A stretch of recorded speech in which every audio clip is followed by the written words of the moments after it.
बिस्मिल्लाहिर्रहमानिर्रहीम अस्सलाम वालेकुम। आज की इस वीडियो में बात करेंगे एंटी फास्फोलिपिड सिंड्रोम के बारे में।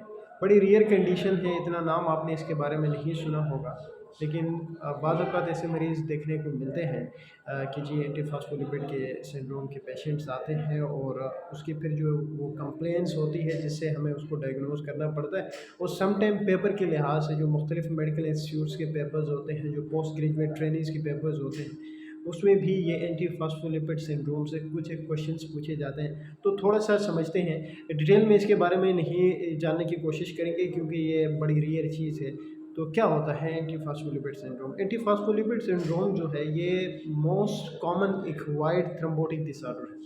अब 2 चीज़ें होती हैं, एक होता है कि एक्वायर्ड थ्रोम्बोटिक डिसऑर्डर और दूसरा होता है इनहेरिटेड थ्रोम्बोटिक डिसऑर्डर।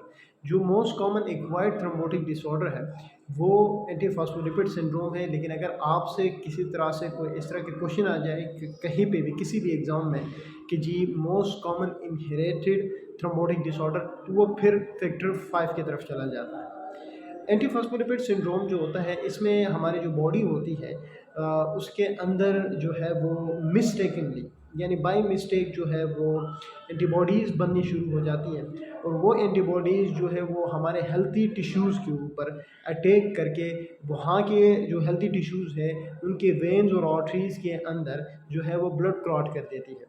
क्लॉट बन जाता है, खून जमने लग जाता है और इस कंडीशन को एंटी फास्फोलिपिड सिंड्रोम कहा जाता है। एक बड़ी इंपॉर्टेंट चीज़ ये भी है एंटी फास्फोलिपिड सिंड्रोम के हवाले से कि ये प्रेगनेंसी के अंदर बाज़ वक़्त अगर कोई प्रेग्नेंट फीमेल है और उसको एंटी फास्फोलिपिड सिंड्रोम हुआ हो, तो ये मिसकैरेज कर देता है, स्टिल बर्थ कर देता है, प्री टर्म डिलीवरी कर देता है। तो प्रेगनेंसी में अगर किसी को एंटी फास्फोलिपिड सिंड्रोम डायग्नोज़ हुआ है, तो उसको अच्छी तरह स्क्रीनिंग करना और उसको अच्छी तरह मैनेज करना बड़ा ज़रूरी होता है।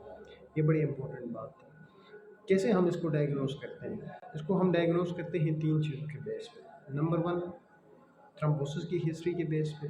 नंबर 2 स्पॉन्टेनियस एबॉर्शन या मिसकैरेज की हिस्ट्री होती है।